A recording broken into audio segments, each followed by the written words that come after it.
Hello, welcome to my YouTube channel. Java series के आज के इस वीडियो में मैं आपको बताऊंगा कि कंस्ट्रक्टर्स क्या होते हैं और कैसे आप उनका यूज करते हो। तो चलिए देखते हैं कि क्या होते हैं कंस्ट्रक्टर्स। तो कंस्ट्रक्टर के लिए सबसे पहले हमारे पास कुछ रूल होते हैं जो कि हमें रिमेम्बर करने पड़ेंगे। आपके कंस्ट्रक्टर का जो नाम होगा वो हमेशा आपके सेम एज क्लास होगा, मतलब जो भी आपके क्लास का नाम है वही आपके हमेशा कंस्ट्रक्टर का नाम होगा। जब भी आप अपने जावा प्रोग्राम में ऑब्जेक्ट बनाओगे आपका कंस्ट्रक्टर तभी एग्जीक्यूट होगा। इसके बाद अगर आपने कोई भी कंस्ट्रक्टर अपने क्लास के अंदर नहीं रखा है तो जावा कंपाइलर खुद से एक कंस्ट्रक्टर जो कि डिफॉल्ट कंस्ट्रक्टर होता है वो आपके क्लास में वो इंसर्ट कर देगा। वो कंस्ट्रक्टर आपको आपके इस क्लास फाइल में नहीं दिखेगा। हमें पता है कि जब भी मैं अपने क्लास को कंपाइल करूंगा तो एक डॉट क्लास फाइल बनती है, तो जब भी आपने अपने इस जावा प्रोग्राम के अंदर कोई कंस्ट्रक्टर नहीं डाला और जब आप अपने प्रोग्राम को जब आप कंपाइल करोगे उस टाइम पे जो डॉट क्लास फाइल बनेगी उस डॉट क्लास फाइल के अंदर जावा कंपाइलर खुद से एक डिफॉल्ट कंस्ट्रक्टर पुट कर देता है। ठीक है, तो इस रूल को आप हमेशा याद रखना। इसके बाद कंस्ट्रक्टर का नाम कंस्ट्रक्टर ही क्यों पड़ा? ऐसा इसलिए क्योंकि जब भी हम ऑब्जेक्ट बनाते हैं तो जो भी हम अपने फील्ड्स अपने प्रोग्राम में इंट्रोड्यूस करते हैं जो कि वेरिएबल्स कह लो आप, ये उनकी वैल्यू उस टाइम पे इंस्टेंशिएट करता है, इसलिए इसको कंस्ट्रक्टर कहा गया। ठीक है, अब हमारे पास दो तरह के कंस्ट्रक्टर होते हैं, एक होता है आपका आर्ग्यूमेंट कंस्ट्रक्टर और एक होता है आपका नॉन आर्ग्यूमेंट कंस्ट्रक्टर। तो जो नॉन आर्ग्यूमेंट कंस्ट्रक्टर होता है आप उसको डिफॉल्ट कंस्ट्रक्टर भी कहते हो। और ये डिफॉल्ट कंस्ट्रक्टर क्या करेगा, अगर आपने सपोज करो एक वेरिएबल बनाया अपने क्लास के अंदर इंटीजर, ठीक, और आपने कोई भी वैल्यू उसको असाइन नहीं की, तो हमें ये पता है कि जब भी हम किसी भी वेरिएबल को कोई वैल्यू नहीं देते तो जावा कंपाइलर उसे खुद से एक वैल्यू प्रोवाइड कर देता है on the basis of its data type. तो ये जो डिफॉल्ट कंस्ट्रक्टर है ना, ये वेरिएबल्स को खुद से वैल्यू प्रोवाइड करेगा उनका डेटा टाइप के अकॉर्डिंगली, अगर आपने उस वेरिएबल को कोई भी वैल्यू प्रोवाइड नहीं की है। ठीक है, तो वही है कि default constructor is used to provide default values to the fields on the basis of its data type. तो ये काम होता है आपके डिफॉल्ट कंस्ट्रक्टर का। तो चलिए देखते हैं कि जावा के अंदर आप कंस्ट्रक्टर कैसे बनाते हो। कंस्ट्रक्टर बनाने से पहले आपको एक चीज बताना चाहूंगा यहाँ पे। अभी तक हमने जो भी मेथड बनाए ये नॉन आर्ग्यूमेंट मेथड थे। नॉन आर्ग्यूमेंट मेथड मतलब आपने इन मेथड्स के अंदर कोई भी आर्ग्यूमेंट जो है वो पास नहीं किया। ठीक है, तो अब आप इन मेथड के अंदर आर्ग्यूमेंट कैसे पास करोगे? सर अब ऐसा तो हो नहीं सकता कि मेरा मेथड जो है खुद से चले। अगर मैंने सपोज करो एक कैलकुलेटर का प्रोग्राम बनाया, एक मेथड बनाया, अब मैं यहाँ पे चाह रहा हूँ कि ये मेथड जो है मेरा, ये मेरा क्या रिटर्न करेगा, ये मेथड मेरा जो होगा रिटर्न करेगा सम ऑफ टू नंबर्स। ठीक है, सम ऑफ टू नंबर्स जो होगा ये मेरा मेथड रिटर्न करेगा। तो और इस मेथड को मैं कॉल कहाँ से करूंगा भाई? यहाँ से करूंगा, मेन मेथड के अंदर से। मुझे पता है हम सारे मेथड्स को कॉल करते हैं। ठीक है, तो अब अगर मेरा ये मेथड जो होगा दो नंबर का सम रिटर्न करेगा, इसका हम नाम दे देते हैं कैलकुलेट सम। ठीक, तो अब सम दो नंबर को जोड़ने के लिए आपको दो नंबर भी चाहिए, तो इस मेथड के अंदर वो दो नंबर आप कैसे लाओगे? वो दो नंबर आपको यहाँ पे लाने के लिए आपको इस मेथड के अंदर आर्ग्यूमेंट पास करना पड़ेगा। ठीक है, तभी आप वो दो नंबर इस मेथड के अंदर पास कर पाओगे। तो चलिए देखते हैं कैसे। अब आप यहाँ पे क्या करोगे, सपोज करो हम जो है इंटीजर टाइप के नंबर का एडिशन करके यहाँ पे शो करने वाले हैं। ठीक है, तो सबसे पहले हम लगाएंगे अपने मेथड की कॉलिंग। तो मेथड की कॉलिंग कैसे लगाएंगे, हमने ऊपर ऑब्जेक्ट बना रखा है तो ऐप डॉट कैलकुलेट सम। ठीक है, अब ये कैलकुलेट सम मेरा दो नंबर का सम रिटर्न करेगा। तो सम तो तब रिटर्न करेगा ना जब मैं इसके अंदर नंबर पास करूंगा।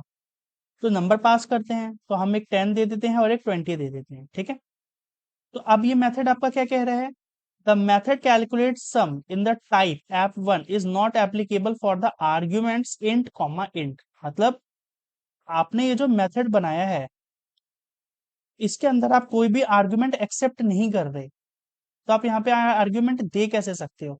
ये जो ब्रैकेट के अंदर जो हम डाटा पास कर रहे हैं ना इसको आप आर्ग्यूमेंट्स कहते हो। तो जब भी आप मेथड के कॉलिंग स्टेटमेंट में आर्ग्यूमेंट पास करते हो तो आपको इन आर्ग्यूमेंट को अपने मेथड के अंदर एक्सेप्ट भी करना पड़ेगा, जब भी आप इनका यूज कर पाओगे। तो अब मैं इस आर्ग्यूमेंट को कैसे एक्सेप्ट करूं अपने मेथड के अंदर? तो इसके लिए मुझे वेरिएबल्स बनाने पड़ेंगे अपने मेथड के पैरेंथेसिस के अंदर। किस तरह के वेरिएबल बनेंगे? 10 और 20 क्या है आपका? इंटीजर टाइप का डाटा है, मतलब आपको दो वेरिएबल्स बनाने पड़ेंगे इंटीजर टाइप के। तो हम यहाँ पे लिख देंगे कैसे? इंट num1 कॉमा, क्योंकि आप दूसरा आर्गुमेंट अब दे रहे हो, इंट num2। ठीक है, अब ये देखो आपका एरर यहाँ से खत्म हो गया, क्योंकि आपने जो यहाँ पे डाटा पास किया एज अ आर्ग्यूमेंट, वो आप यहाँ पे अपने मेथड के अंदर एक्सेप्ट करा रहे हो।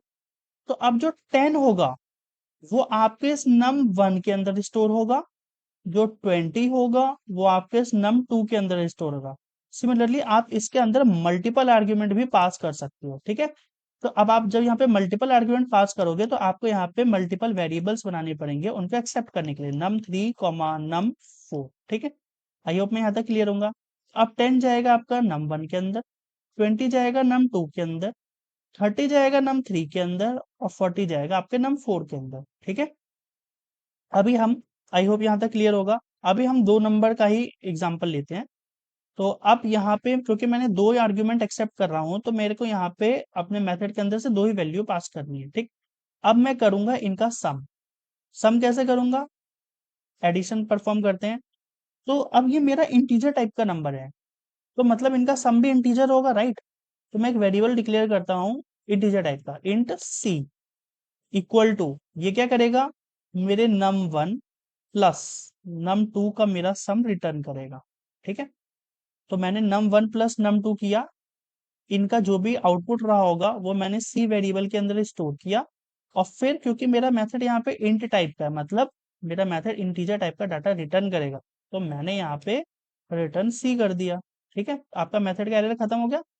अब आपको पता है कि जब आपने यहाँ पे रिटर्न कीवर्ड यूज किया डाटा के साथ, मतलब आप यहाँ पे डाटा रिटर्न करा रहे हो, आपने जब ये डाटा रिटर्न कराया तो डाटा जाएगा आपके कॉलिंग स्टेटमेंट पे। तो अब आपको इस डाटा को अगर यूज करना है तो आपको इसको एक वेरिएबल के अंदर स्टोर भी तो कराना पड़ेगा। तो आप यहाँ पे लिख लो इंट सम इक्वल टू। ठीक, तो अब ये जो सम आया इनका वो इनके कॉलिंग स्टेटमेंट में पास गया, और कॉलिंग स्टेटमेंट ने क्या किया, इसको एक सम नाम के वेरिएबल के अंदर स्टोर कर दिया। अब आप इसको प्रिंट करा लो, इंट सम।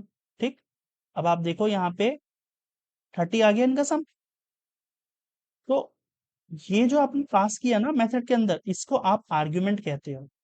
ठीक है, क्या कहते हो आप इनको? आर्ग्यूमेंट कहते हो, आर्ग्यूमेंट्स।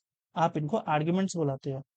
तो कुछ इस तरह से आप जो है अपने जावा के अंदर आर्ग्यूमेंट्स पास करते हो मेथड के अंदर।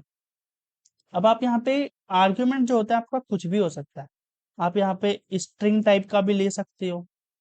ठीक है, उसके लिए आपको यहाँ क्या करना पड़ेगा? उसके लिए आपको यहाँ पे स्ट्रिंग टाइप का आर्ग्यूमेंट भी पास करना पड़ेगा, टेस्ट कॉमा टेस्ट।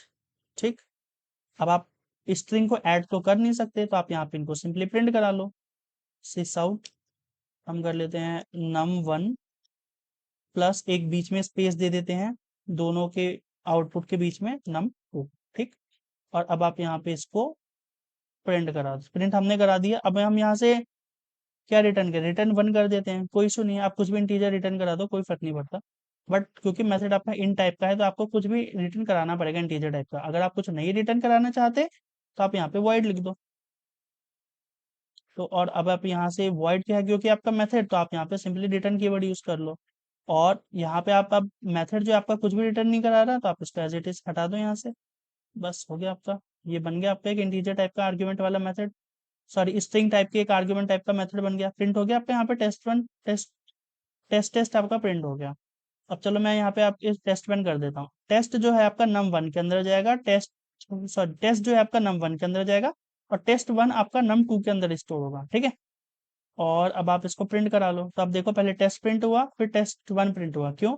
टेस्ट गया num1 के अंदर, तो पहले num1 की वैल्यू प्रिंट हुई टेस्ट, फिर टेस्ट वन जो है आपका num2 के अंदर गया, num2 की वैल्यू प्रिंट हो गई टेस्ट1। तो कुछ इस तरह से आप जो है आर्ग्यूमेंट पास करते हो अपने मेथड के अंदर। तो ये तो मैंने आपको बताया आर्ग्यूमेंट्स का। अब चलिए देखते हैं कि कंस्ट्रक्टर्स क्या होते हैं, जो कि मैंने आपको स्टार्टिंग में बताया था। तो जावा में मैंने आपको सबसे पहले बोला कि आपको अगर कंस्ट्रक्टर बनाना है तो कंस्ट्रक्टर की जो नेमिंग हो, कन्वेंशन होगी, वो सेम एज क्लास होगी। मतलब कंस्ट्रक्टर का जो नाम होगा वो सेम एज आपका क्लास होगा। तो मैं कैसे बनाऊं कंस्ट्रक्टर? मैं यहाँ पे कह रहा हूँ कि मेरा कंस्ट्रक्टर का जो नाम होगा वो मेरा सेम एज क्लास होगा। इसका मतलब पहले मेरे क्लास का नाम क्या है, ऐप 1, तो मुझे पहले ऐप 1 लिखना पड़ेगा। ठीक है। इसके बाद आपको यहाँ पे पैरेंथेसिस लगाने पड़ेंगे। ठीक है। मेथड हो चाहे आपका कंस्ट्रक्टर हो, पैरेंथेसिस लगेगा ही लगेगा, फिर कर्ली ब्रेसेस आपका ओपन एंड क्लोज। ये बन गया आपका एक कंस्ट्रक्टर जावा के अंदर। और क्योंकि यहाँ पे ये कोई भी पैरामीटर एक्सेप्ट नहीं कर रहा है, ठीक है, तो आप इसको नो आर्ग्स कंस्ट्रक्टर कह लो, मतलब नो आर्ग्यूमेंट कंस्ट्रक्टर कह लो, और डिफॉल्ट कंस्ट्रक्टर कह लो आप इसको। ठीक है। तो ये आपका कहलाता है डिफॉल्ट कंस्ट्रक्टर। अब अगर आप चाहें तो आप इसके अंदर आर्ग्यूमेंट भी पास कर सकते हो। अब वो हो जाएगा आपका आर्ग्यूमेंट कंस्ट्रक्टर। तो चलिए देखते हैं आर्ग्यूमेंट कंस्ट्रक्टर कैसे बनाते हैं। आप इसके अंदर सिंपली लिख दो int 1, मतलब मैं इंटीजर टाइप का आर्ग्यूमेंट ले रहा हूँ, आप स्ट्रिंग फ्लोट कुछ भी ले सकते हो। int num1 comma int num2। ठीक। तो ये बन गया आपका। अब ये आपका बन गया आर्ग्यूमेंट कंस्ट्रक्टर। मैं यहाँ पे कंफ्यूजन ना हो इसलिए मैं यहाँ पे एक आर्ग्यूमेंट कंस्ट्रक्टर जो है अलग से बना देता हूँ। तो आर्ग्यूमेंट कंस्ट्रक्टर में भी जो होगा आपका मेथड जो, सॉरी, कंस्ट्रक्टर का जो नाम होगा वो एग्जैक्टली आपका सेम होगा। So int num1 comma int num2। अब ये बन गया आपका आर्ग्यूमेंट कंस्ट्रक्टर। ठीक है। ये हो गया आपका आर्ग्यूमेंट कंस्ट्रक्टर। अब इसके बाद यहाँ पे आप एक चीज देखना। अब मैंने आपको क्या बोला, कंस्ट्रक्टर आपका जब भी एग्जीक्यूट होगा जब आप अपने क्लास को ऑब्जेक्ट बनाओगे। तो चलिए मैं काम करता हूँ, इसके अंदर एक सिस आउट स्टेटमेंट डाल देता हूँ। ठीक है।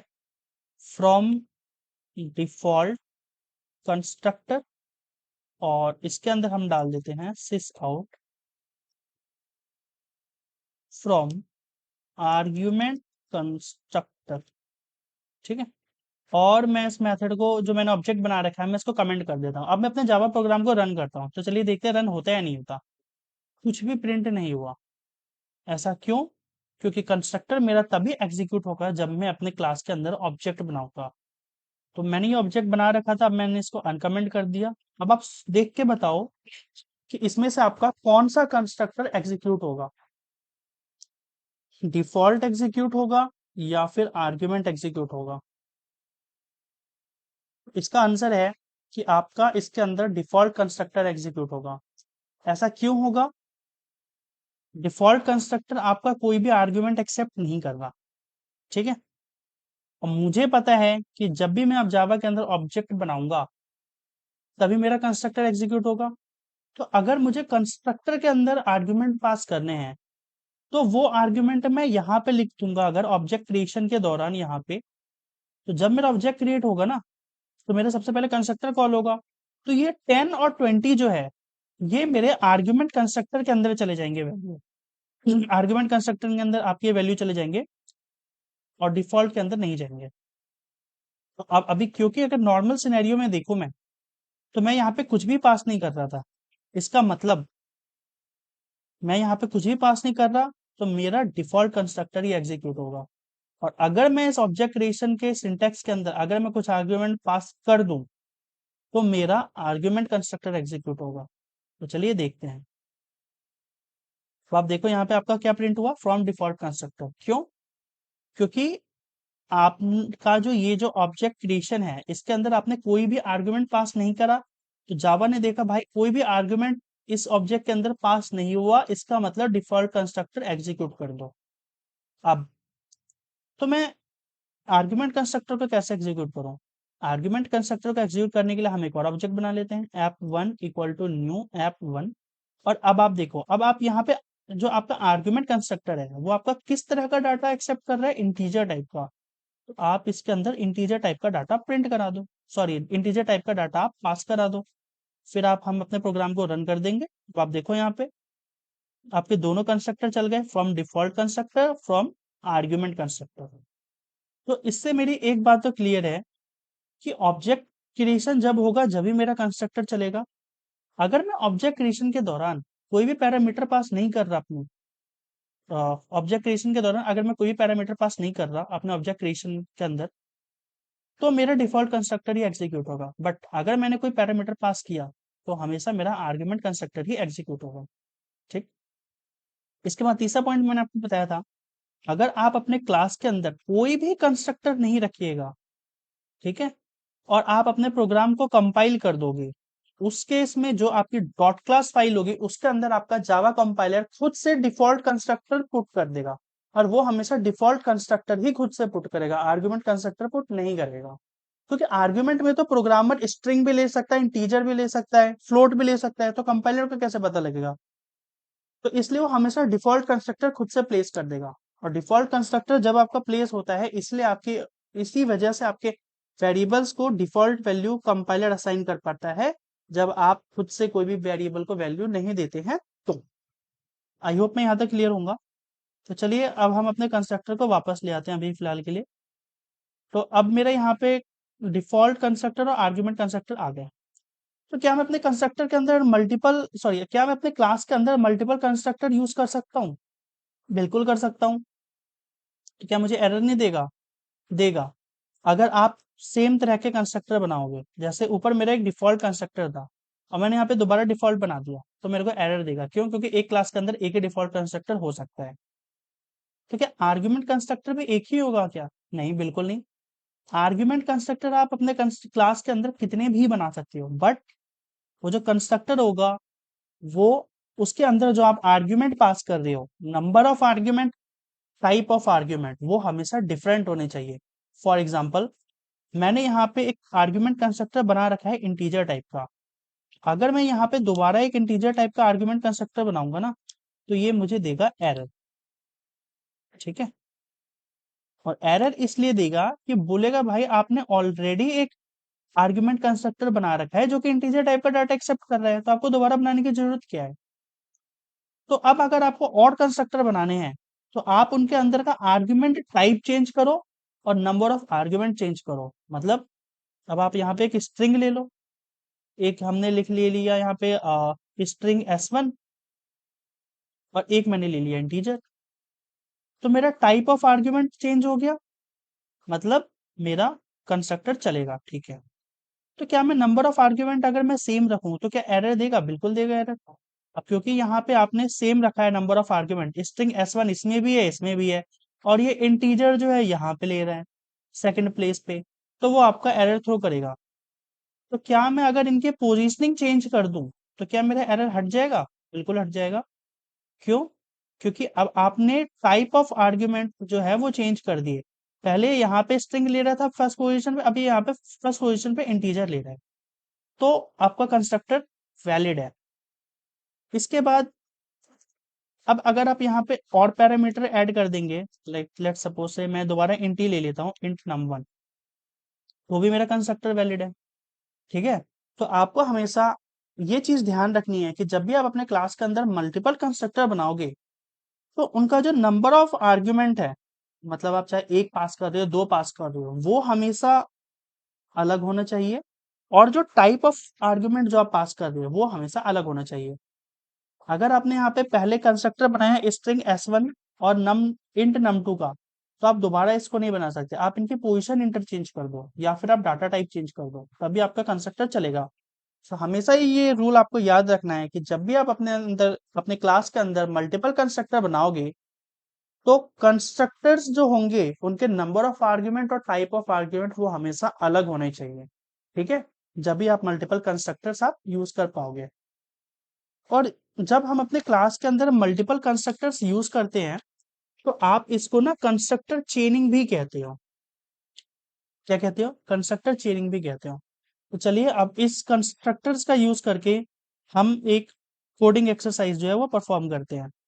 तो अब हम क्या करेंगे, हमारे ये जितने भी कंस्ट्रक्टर है ना, इन सबको मैं एग्जीक्यूट करा दूंगा, और ये जो जितने भी हैं सारे मेरे आर्गुमेंट कंस्ट्रक्टर कहलाएंगे, क्योंकि मैं यहाँ पे इनके अंदर आर्गुमेंट पास कर रहा हूँ। ठीक है। तो अब मैं क्या करता हूँ, यहाँ पे जो भी आप वैल्यू प्रिंट कराओगे, हम वो मतलब जो भी आप वैल्यू यहाँ पे पास करोगे, हम वो यहाँ पे प्रिंट करा देंगे। Let's say num1 num1 sorry, number आपका इंटीजर है तो स्ट्रिंग में आप नहीं ले सकते, तो आप यहाँ पे लिखोगे num1 प्लस स्पेस देके फिर प्लस num2। सिस आउट के अंदर स्पेस देके प्लस लगाते हैं ना, तो कॉन्कैटिनेट करता है दो चीजों को, एक साथ अपेंड कर देगा। तो क्योंकि नंबर वन और नंबर टू के बीच में थोड़ा स्पेस रहे ताकि वो मेरे को बेटर विजिबिलिटी दे, इसलिए मैंने यहाँ पे प्लस के साथ बीच में एक डबल कोट्स के अंदर एक स्पेस पास किया है। ठीक है, तो num2 टू यहाँ पे प्रिंट करेगा और हम यहाँ पे लिख देते हैं फ्रॉम फर्स्ट कंस्ट्रक्टर। ठीक है, यहाँ पे एक वैल्यू हम और दे देते हैं कंस्ट्रक्टर 1। अब इसके बाद इसको हम कॉपी कर लेते हैं और हम यहाँ पे इसको प्लेस कर देते हैं। अब यहाँ पे आपका स्ट्रिंग है s1, ठीक, तो अब आप यहाँ पे लिख दो s1 और यहाँ पे आपका num2। ठीक है, अब यहाँ पे आप इसके अंदर लिख दो कंस्ट्रक्टर 2। अब आप इसको दोबारा कॉपी कर लो, इसके अंदर आ जाओ, यहाँ पे आप इसको लिख दो कंस्ट्रक्टर 3 और यहाँ पे आपका num2 है इंटीजर टाइप का, तो num2 कर दिया और सेकंड आर्ग्यूमेंट आपका स्ट्रिंग है तो आपने स्ट्रिंग लिख दिया। जो भी आपका स्ट्रिंग का वेरिएबल का नाम होगा वो आपने यहाँ पे पास कर दिया।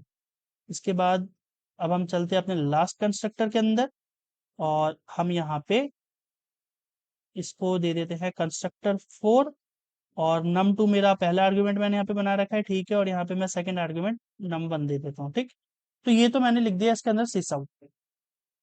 अब इनकी कॉलिंग कैसे लगाई जाए, तो कॉलिंग आप इसी तरह से लगाओगे। तो चलिए, हमने 4 कंस्ट्रक्टर बनाए हैं तो हम यहाँ पे पहले 4 ऑब्जेक्ट क्रिएट कर लेते हैं, app2 app3। तो पहला कंस्ट्रक्टर जो है मेरा आर्गुमेंट वाला, उसके अंदर तो मेरे दोनों इंटीजर हैं, तो मतलब मेरा इस वाले ऑब्जेक्ट क्रिएशन के अंदर जो मैंने 10, 20 पास किया, इससे मेरा काम चल जाएगा। ठीक है, अच्छा एक चीज, अब मैंने यहाँ पे 10, 20 पास किया है और मेरे बाकी कंस्ट्रक्टर किस तरह के हैं, एक स्ट्रिंग ले रहा है, एक इंटीजर स्ट्रिंग ले रहा है और एक मेरा इंटीजर भी ले रहा है, स्ट्रिंग भी ले रहा है, फिर दोबारा इंटीजर ले रहा है। तो यहाँ पे जो मैंने आर्गुमेंट अभी जो आप देख रहे हो 10, 20, ये मेरे खाली इस वाले कंस्ट्रक्टर को ही एग्जीक्यूट करेगा जो लाइन नंबर 29 पे आपको दिख रहा है। क्यों? क्योंकि इसी के अंदर आपके दो इंटीजर टाइप के आर्ग्यूमेंट है, बाकियों के अंदर नहीं है। तो अगर मैं इसको आपको रन करके दिखाऊं तो ये आप देखो, ये यहाँ पे आपको 10, 20 ही इसने प्रिंट किया, बाकी और कोई भी कंस्ट्रक्टर 2, 3 प्रिंट नहीं करेगा। वाई? बिकॉज अकेला यही कंस्ट्रक्टर है जो कि खाली दो इंटीजर आर्ग्यूमेंट को एक्सेप्ट कर रहा है। ठीक है, तो अब हमें बाकी कंस्ट्रक्टर को भी एग्जीक्यूट कराना है, चलिए बाकी को भी एग्जीक्यूट कर करा लेते हैं। तो अब हमारा दूसरा कंस्ट्रक्टर किस टाइप का है, ये ले रहा है आपका पहले नंबर पे स्ट्रिंग और दूसरे नंबर पे ले रहा है आपका इंटीजर। तो आप यहाँ पे लिख दो पहले नंबर पे स्ट्रिंग, दूसरे पे लिख दो आप इंटीजर।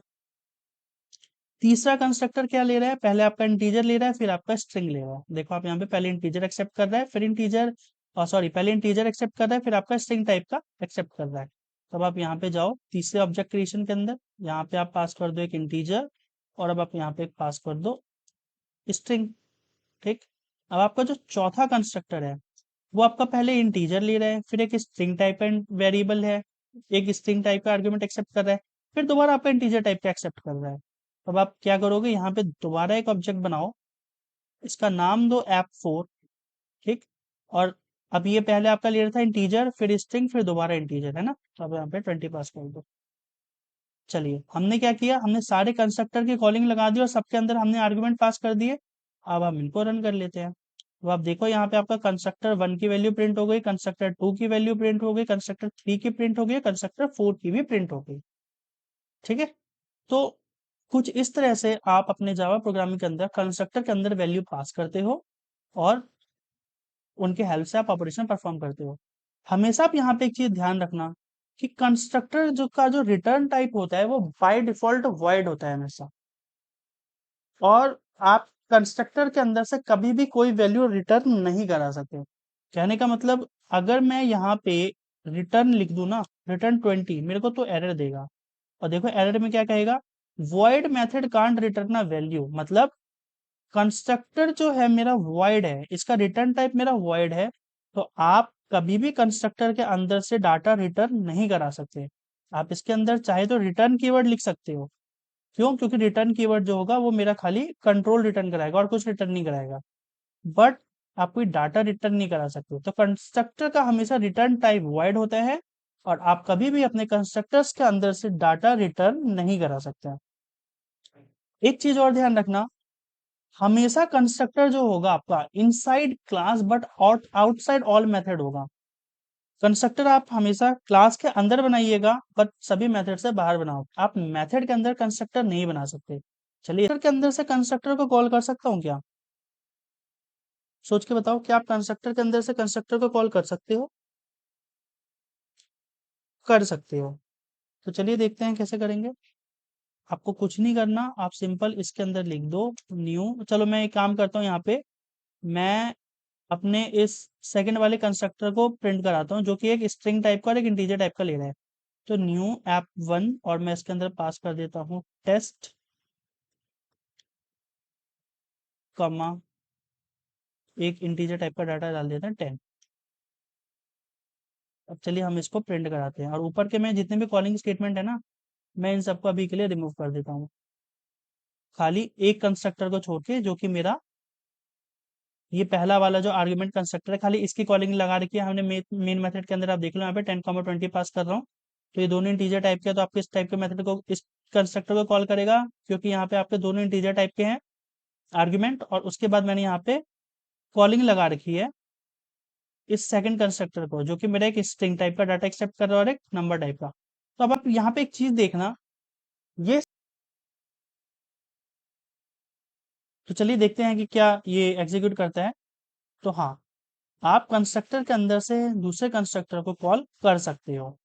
अब देख लो यहाँ पे, मैंने यहाँ पे कॉलिंग लगाई इसकी, तो मेरा ये कंस्ट्रक्टर टू जो वाला जो है प्रिंट हो गया विद टेस्ट डाटा एंड 10। तो दिस प्रूव्स कि मैं कंस्ट्रक्टर के अंदर से कंस्ट्रक्टर को भी कॉल कर सकता हूँ। ठीक है। सो आई होप मैं कंस्ट्रक्टर में यहाँ तक क्लियर होऊंगा। अब मैं आपको नेक्स्ट वीडियो में, जो कि कंस्ट्रक्टर पार्ट 2 है, उसके अंदर बताऊंगा कि आप कैसे रिटर्न कीवर्ड कंस्ट्रक्टर में यूज करोगे, और भी कुछ हमारे कंस्ट्रक्टर के रूल्स हैं वो भी हम देखेंगे। सो इस वीडियो में इतना ही। Thank you.